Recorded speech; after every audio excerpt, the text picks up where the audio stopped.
Muchas gracias por estar una vez más en la sintonía de este programa que le presentamos 2 veces por semana, tratando de decodificar la información y el ruido mediático que tiene a su alrededor. Este es un programa de noticias, es un programa de opinión, donde nuestra intención es simplemente hacerlo pensar y meditar de lo que ocurre para que usted pueda sacar sus propias conclusiones. No nos interesa que usted esté de acuerdo con nosotros en absoluto. Este programa puede ser escuchado a través del canal de YouTube de quien les habla, que tiene el nombre, obviamente, que es el mío, Ezequiel Trumper o Trumper, se escribe en español. También puede ser escuchado en Radio Punto Latino Sydney, Radio Metropolitana de Melbourne en Victoria, Radio Austral de Auckland, New Zealand, y Radio Universal Bay of Plenty, y muchas otras radios comunitarias que sé que toman segmentos de este programa y lo ponen a disposición de todos ustedes. Donde quiera que estén y nos estén escuchando, un gran saludo desde la Florida, en Estados Unidos. En Australia, según el Fondo Monetario Internacional, el nivel de riesgo en el mercado inmobiliario es el segundo más alto en el mundo desarrollado, después de Canadá, que es número 1.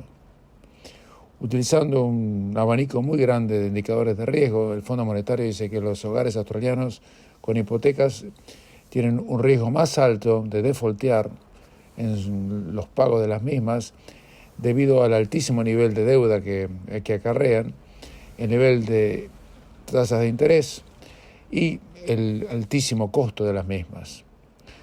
El Fondo Monetario también advierte que la economía con más altos precios inmobiliarios y con más alto nivel de deuda está particularmente vulnerable a cualquier tipo de problemas en el sector financiero, aunque tenemos que decir también que ellos lo dicen también, por otro lado, que los bancos importantes hoy en el mundo están mucho mejor capitalizados de lo que estaban durante la crisis financiera internacional por allá del 2007 y 2008. En pocas palabras, lo que el Fondo Monetario pronostica, y se equivocan tanto como le aciertan, es que el crecimiento económico va a seguir a un nivel anémico del alrededor del 2%, mientras que el crecimiento de la población va a ser un poquito más del 2%, la inflación se va a mantener bastante por arriba del 2 o 3%, que es la banda ideal, y el desempleo que está en Australia al 3.5, va a llegar al 4%. 3.5-4% de empleo es como decir empleo total, porque hay mucha gente que no puede ser empleada, que no quiere ser empleada, que tiene problemas de salud, mentales, lo que fuese. Pero además está claro que esto incluye a gente que nunca busca trabajo y que no está contabilizada en todo esto, ¿no? En China el crecimiento va a ser alrededor del 5%, lo que es bueno para Australia. Ustedes saben que el dólar australiano en realidad es muchas veces una manera de comprar indirectamente cómo va a ir la economía china. Si a China le va bien, a Australia le va bien y viceversa. Por otro lado, el tema que se enfrenta es que la gran mayoría de la gente tiene hipotecas tan altas que no van a poder seguir pagando esto. Pero al mismo tiempo, esto es lo irónico, si usted quiere buscar una casa para alquiler no la va a encontrar. Va a tener que pagar más de lo que le están pidiendo.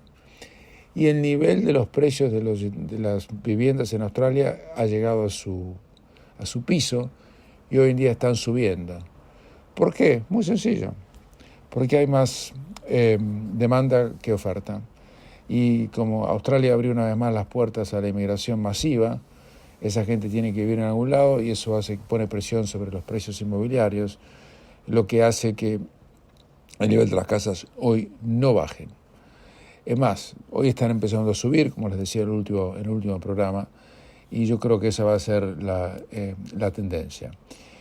Por otro lado, muchos dicen que el precio de los alquileres no es solamente un derivado de las tasas de interés, sino que es derivado de que mucha gente hoy vive sola o con menos gente alrededor. Entonces hay más demanda por casa porque las familias se han reducido y mucha gente vive sola. Y quien vive sola, usted sabe, no puede vivir en un parque o en una plaza o en una playa, tiene que poner un techo arriba. Entonces el precio sigue subiendo y no va a bajar. Incluso en momentos en que usted diría, bueno, como el precio de lo que le acabo de contar, mucha gente va a defaultear. Eso significa que, bueno, si defaultean, va a haber más casas para o sea, la gente no va a tener que hacer algo para ocupar esa vivienda, pero el problema es cuando defaultean tienen que vender, y el que compra o vende para instalarse, compra para instalarse o compra para volver a alquilar. Pero el número de casas que siguen en el mercado para alquilar es la misma.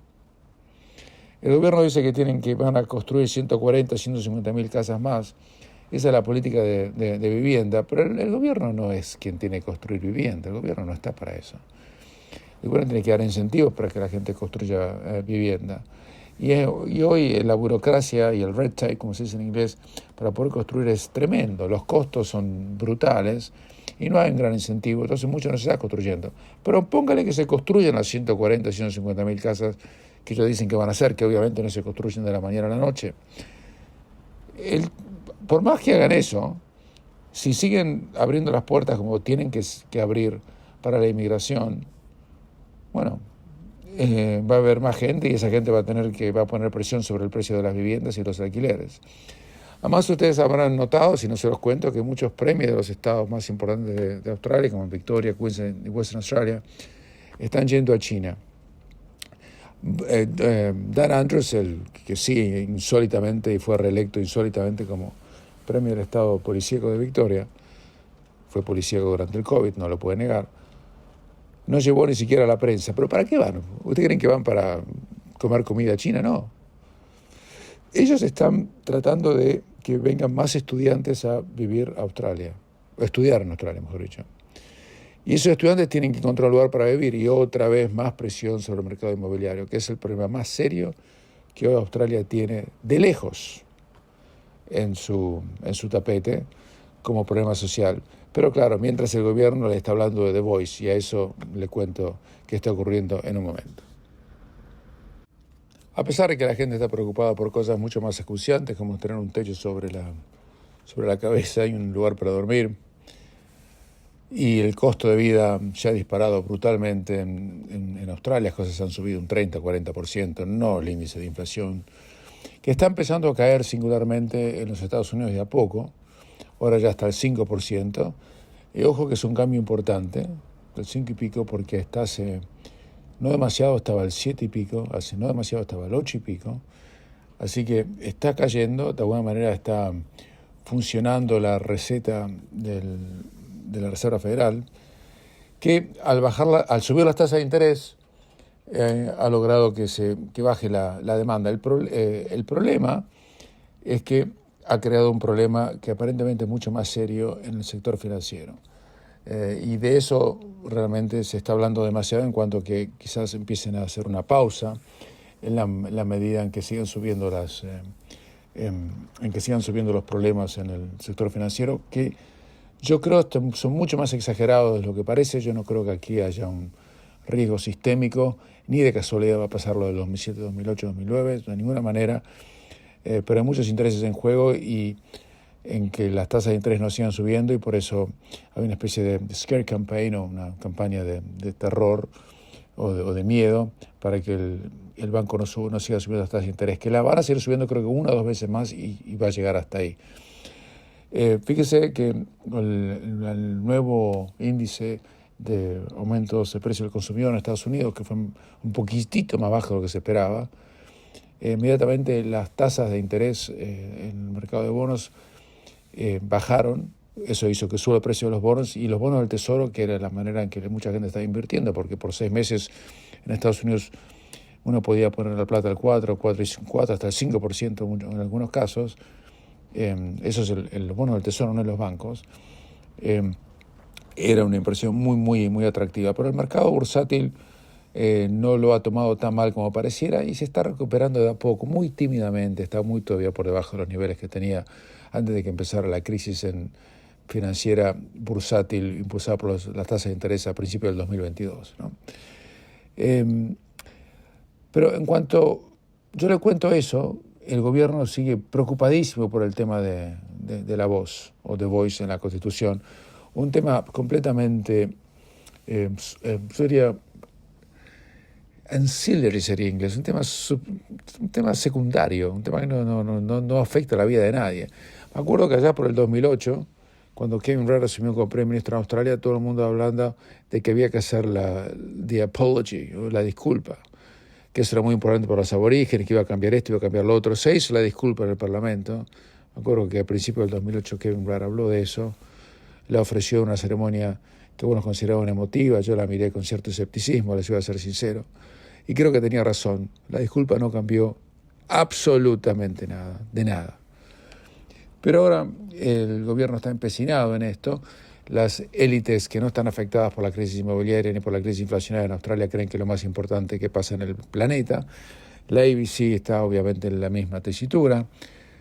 Y eso ha dividido de alguna manera al Partido Liberal, que está en contra de hacer un reconocimiento a los aborígenes en la Constitución, reconocimiento que en mi opinión, por lo menos, muy personalizada, es absolutamente innecesario, que va a crear divisiones futiles y va a hacer que Australia sea mucho más difícil de gobernar de lo que es hasta ahora, porque al incorporarse o cambiar algo de la Constitución, uno va a desbalancear el equilibrio que existe hoy y va a haber muchas demandas legales, aclaro, que van a poner en tela de juicio y hasta van a frenar un montón de proyectos de infraestructura que existen en el país. Un país que hoy en día tiene una crisis energética autoinducida.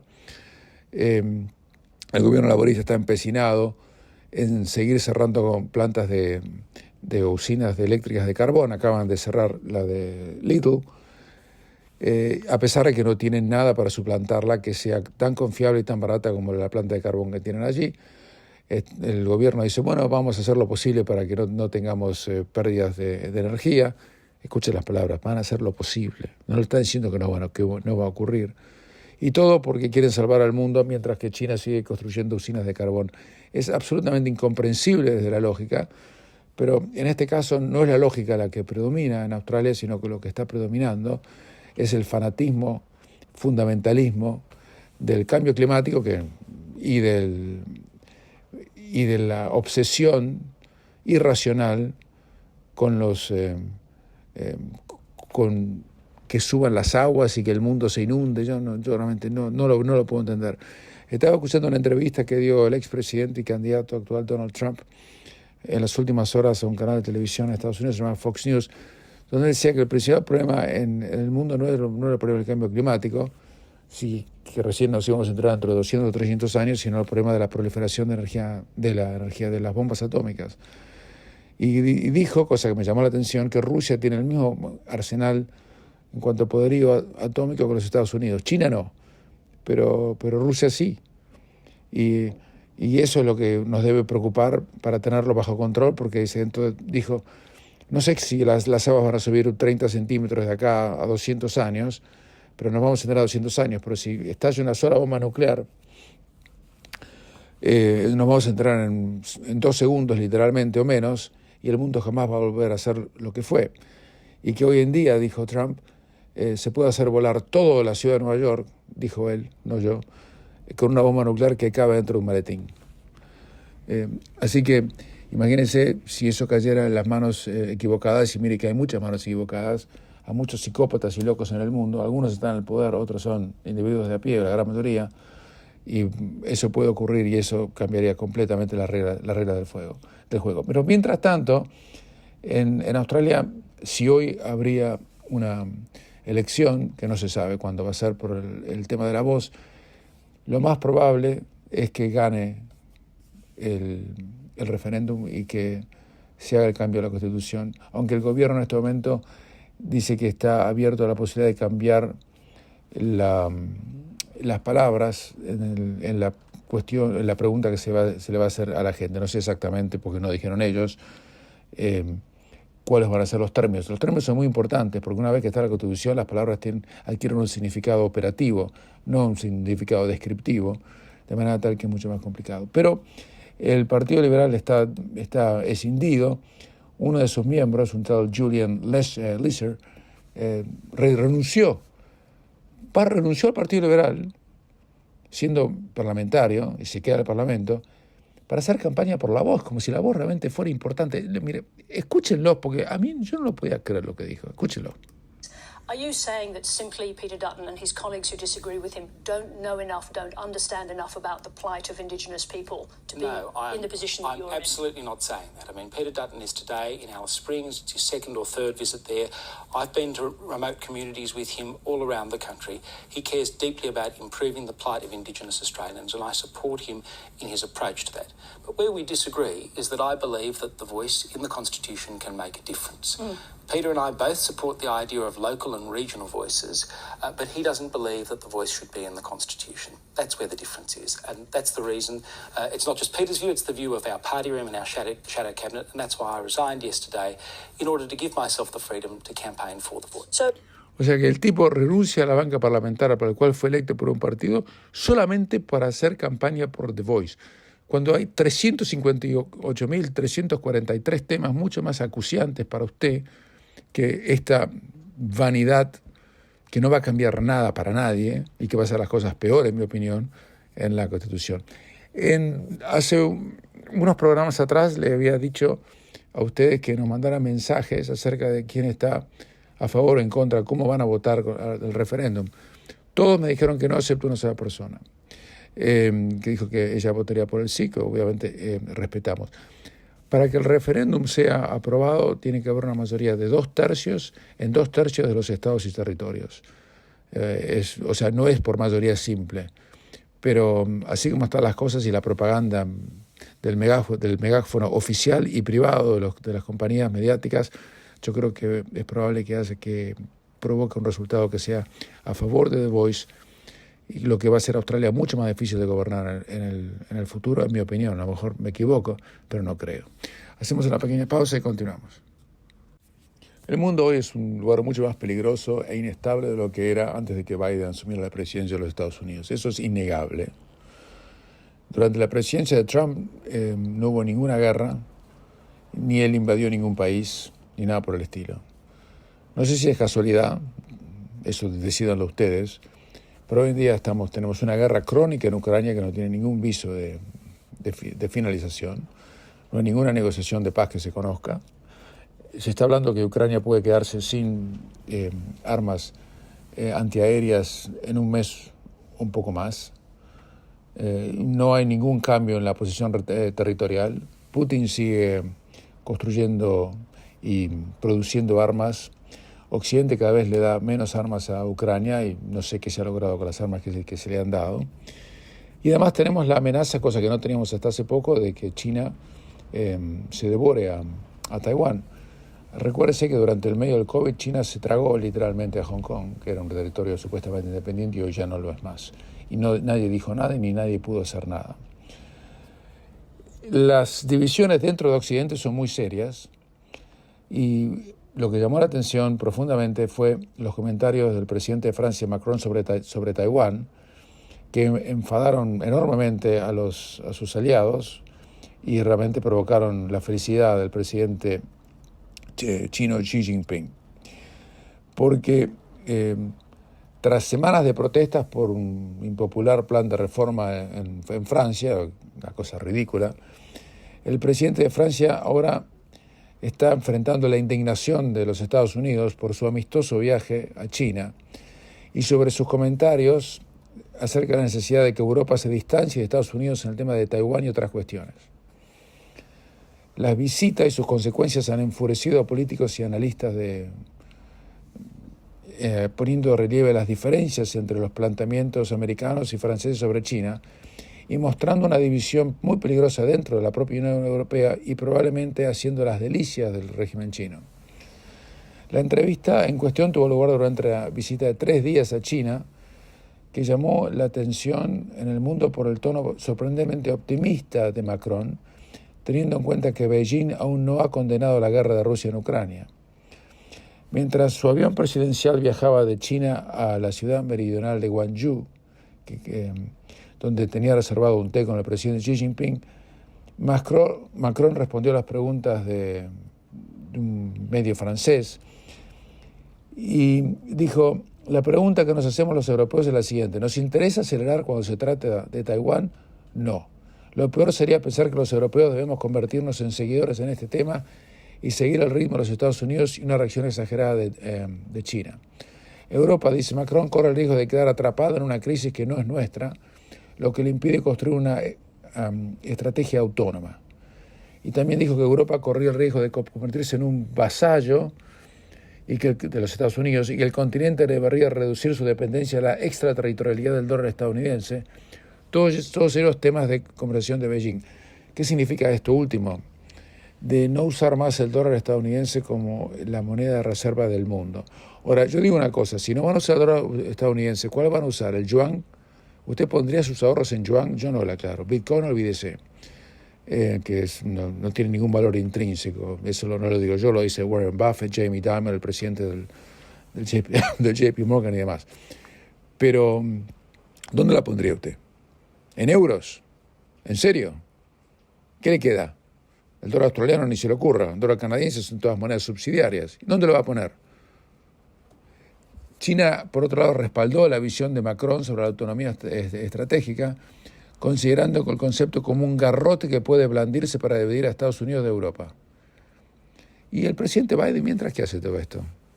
Biden dijo en declaraciones un poco difíciles de entender, el hombre lamentablemente, y no es culpa de él, tiene un deterioro cognitivo cada vez más pronunciado, aparentemente quiere presentarse como candidato a las elecciones en Estados Unidos que tienen lugar en noviembre del año próximo, no tanto tiempo. Y no hay ningún otro candidato dentro del Partido Demócrata que hoy pueda hacerle sombra, pero en Estados Unidos están preocupadísimos porque ven que Biden no está a la altura y que en realidad quienes gobiernan es un grupo de pseudo-progresista, para llamarlo de alguna manera, yo lo llamaría anacrónico, pero ellos lo llaman pseudo-progresistas, que están alrededor de él, que pertenece a la barra brava que tenía Obama en su momento, pero que él tenía controlada, y que hoy controlan el país porque Biden no está a la altura de las circunstancias. Por otro lado, su vicepresidenta, Kamala Harris, cada vez que abre la boca uno no puede creer que la hayan puesto vicepresidenta, ha tenido un rol muy, pero muy oscuro, por decir lo más suave, de manera tal que la incertidumbre es total y absoluta. En el Partido Republicano está Trump como candidato aparentemente imbatible. La figura de DeSantis, el gobernador de la Florida, se está apagando. Hay muchos avisos televisivos, se les había contado la última vez, contra DeSantis, pero hechos por Trump, no por los demócratas.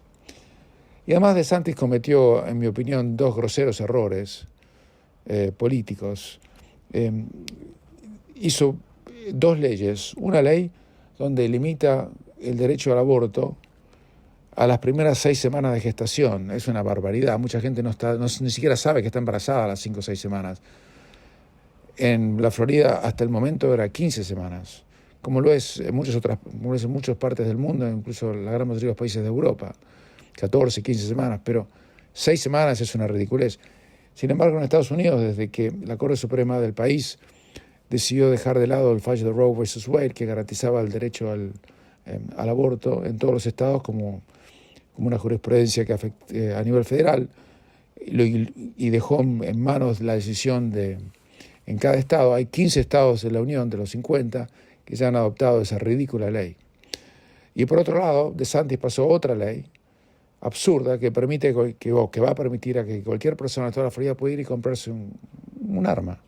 Yo, cualquiera. Sin entrenamiento, sin ningún tipo de background de checks, a ver si usted tiene un problema psiquiátrico o lo que fuese, o con chequeos muy mínimos. Y además usted va a poder llevar un arma consigo todo el tiempo sin tener un permiso para llevar lo que se llama en inglés concealed arm. O sea, uno para llevar un arma sin mostrarle a la gente que tiene un arma, tiene que tener un permiso. Pero bueno, no va a hacer falta más permiso. Eso lo pone a DeSantis al extremo, en el verdadero extremo de la ultraderecha estadounidense, que yo creo que lo hace inelegible en una elección donde van a votar quienes no son republicanos. Y la figura de él se está apagando cada vez más rápido, y yo creo que él mismo va a tomar la decisión de no hacerle frente a Trump y preservar sus energías para la elección del 2028. Recordemos que, por otro lado, DeSantis es un hombre muy joven, tiene 43 años y tiene mucha tela para cortar en el futuro, pero si sigue así, va a ser una gran decepción realmente, porque se está enfilando detrás del ala más ultraconservadora que existe en un país que tiene sectores muy conservadores, pero donde los conservadores por sí mismos no pueden ganar nunca una elección. Hacemos una pequeña pausa y continuamos.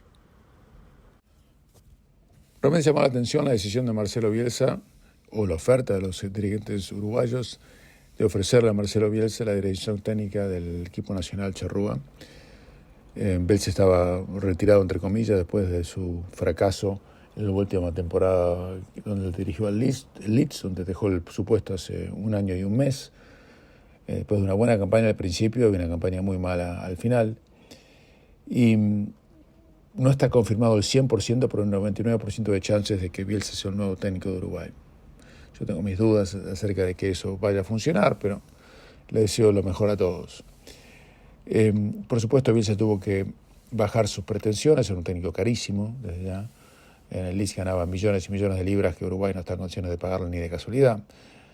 Tendría que hipotecar el centenario varias veces, no creo que eso ocurra, eso es una metáfora, obviamente no es exactamente así. Pero hay un dato interesante, hay 10 selecciones en Sudamérica, 10 en la Conmebol. 7 de esas selecciones están dirigidas por entrenadores argentinos.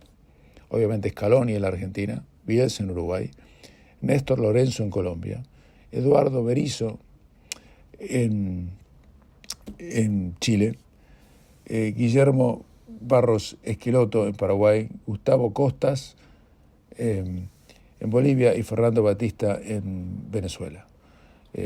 Llama la atención, eso no es normal, no es común, pero usted fíjese que mientras eso ocurre, en Brasil están hablando de poner a Carlo Ancelotti, el actual técnico del Real Madrid, que va a dejar su puesto a fin de esta temporada, como técnico de la verde amarela, cosa que yo tengo mis dudas y que Brasil no debería hacer, porque países como Brasil o Argentina no deberían tener, incluso Uruguay, en mi opinión, soy sincero, no deberían tener técnicos extranjeros, porque creo que tienen todos esos 3 países especialmente una cultura futbolística arraigada y profunda que hace que no sea necesario contratar a un técnico del exterior, pero es lo que está ocurriendo. Mientras tanto, en la Champions League, la gran sorpresa, entre comillas, la dio el Manchester City, que se despachó al Bayern Múnich con un 3-0 lapidario en el partido de ida. Tienen que jugar todo el partido de vuelta en Múnich, pero va a ser muy difícil porque el Bayern le tiene que hacer 3 goles al City para forzar penales.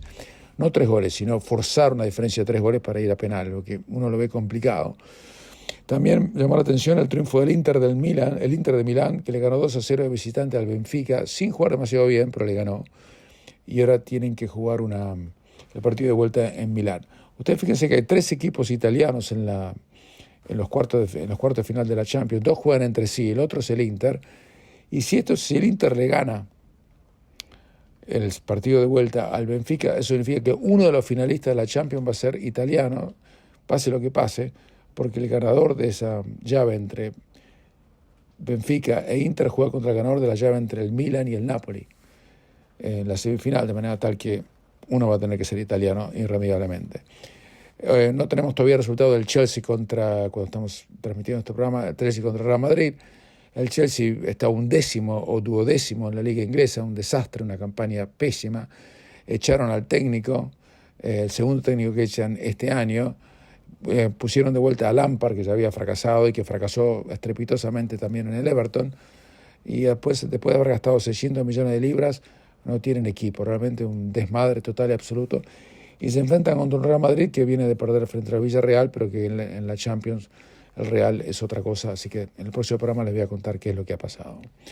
Les habló Ezequiel Trommer, espero que hayan pasado unas felices Pascuas, que este año coincidieron con Ramadán, no sé si usted festeja Ramadán, yo no, le aclaro, la festividad judía de Pesaj, todas al mismo tiempo, y por supuesto en Australia siguen apostando al dios de los aborígenes y al dios del cambio climático. Pero de eso ya hablamos antes, así que mejor no hablar de ciertas cosas, como aquella vieja canción. Les habló Ezequiel Trommer y será hasta la próxima.